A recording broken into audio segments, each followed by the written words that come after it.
The Raven by Edgar Allan Poe.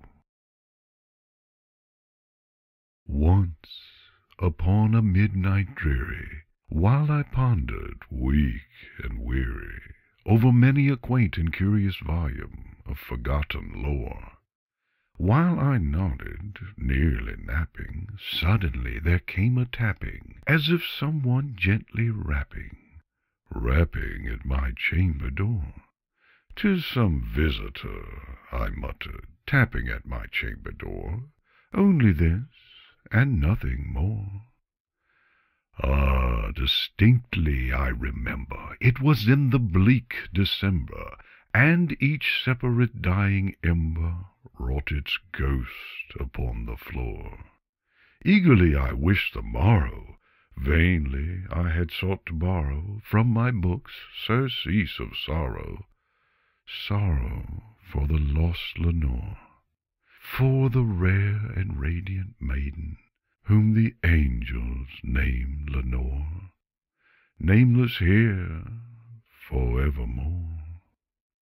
And the silken, sad, uncertain rustling of each purple curtain thrilled me, filled me with fantastic terrors never felt before, so that now, to still the beating of my heart, I stood repeating, "'Tis some visitor entreating entrance at my chamber door, some late visitor entreating entrance at my chamber door. This is it, and nothing more." Presently my soul grew stronger, hesitating then no longer. "Sir," said I, "oh, madam, truly your forgiveness I implore, but the fact is I was napping, and so gently you came rapping, and so faintly you came tapping, tapping at my chamber door, that I scarce was sure I heard you. Here I opened wide the door. Darkness there, and nothing more. Deep into that darkness peering, long I stood there, wondering, fearing, doubting, dreaming dreams no mortal ever dared to dream before. But the silence was unbroken, and the stillness gave no token, and the only word there spoken was the whispered word, "Lenore." This I whispered, and an echo murmured back the word, "Lenore." Merely this, and nothing more. Back into the chamber turning, all my soul within me burning, soon again I heard a tapping, somewhat louder than before. "Surely," said I, "surely that is something at my window lattice. Let me see then what thereat is, and this mystery explore. Let my heart be still a moment, and this mystery explore. 'Tis the wind, and nothing more." Open here I flung the shutter, when with many a flirt and flutter in there stepped a stately raven of the saintly days of yore.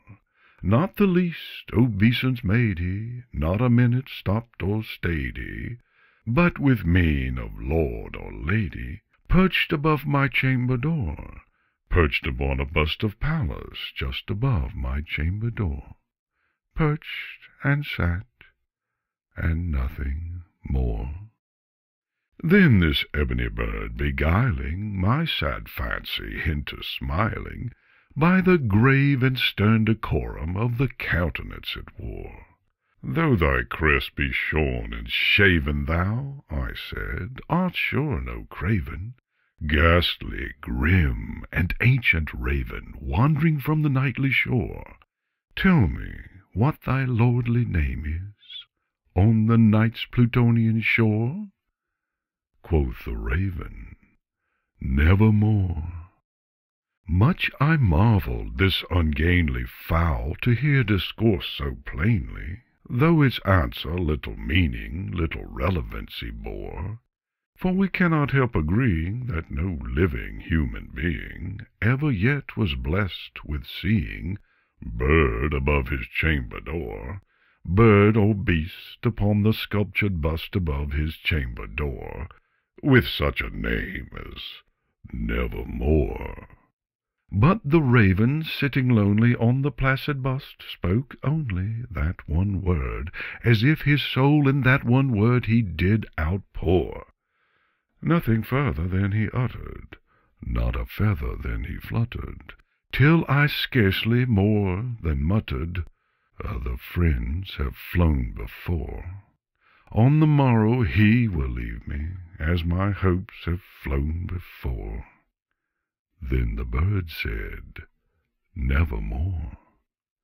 Startled at the stillness broken by replies so aptly spoken, Doubtless, said I, what it utters is its only stock and store, caught from some unhappy master, whom unmerciful disaster followed fast and followed faster, till his songs one burden bore, till the dirges of his hope that melancholy burden bore, of never, nevermore.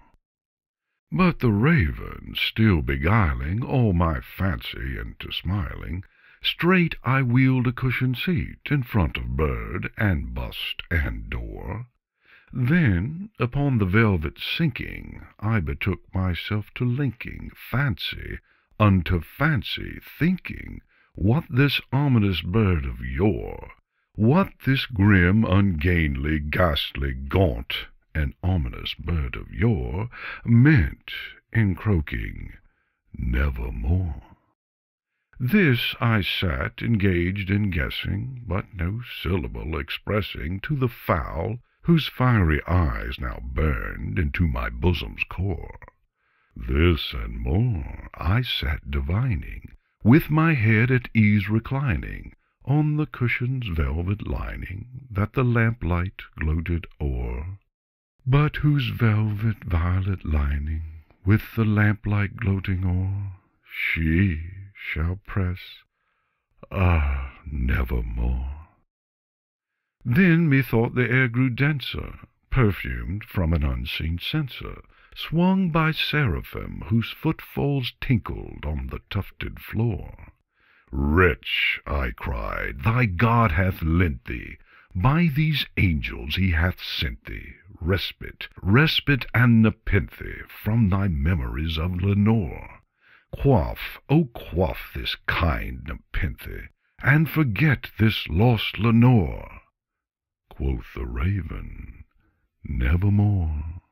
Prophet, said I, thing of evil, prophet still if bird or devil, whether tempter sent or whether tempest tossed thee here ashore, desolate yet all undaunted, on this desert land enchanted, on this home by horror haunted, tell me truly, I implore, is there balm in Gilead? Tell me, I implore. Quoth the raven, Nevermore. Prophet, said I, thing of evil, prophet still if bird or devil, by that heaven that bends above us, by that God we both adore, tell this soul, with sorrow laden, if within the distant Aidenn it shall clasp a sainted maiden, whom the angels name Lenore, clasp a rare and radiant maiden, whom the angels name Lenore. Quoth the raven, Nevermore. Be that word our sign of parting, bird or fiend, I shrieked, upstarting, get thee back into the tempest and the night's Plutonian shore. Leave no black plume as a token of that lie thy soul hath spoken. Leave my loneliness unbroken. Quit the bust above my door. Take thy beak from out my heart, and take thy form from off my door. Quoth the raven, Nevermore. And the raven, never flitting, still is sitting, still is sitting on the pallid bust of Pallas just above my chamber door, and his eyes have all the seeming of a demon's that is dreaming, and the lamplight o'er him streaming throws his shadow on the floor, and my soul from out that shadow that lies floating on the floor shall be lifted never more.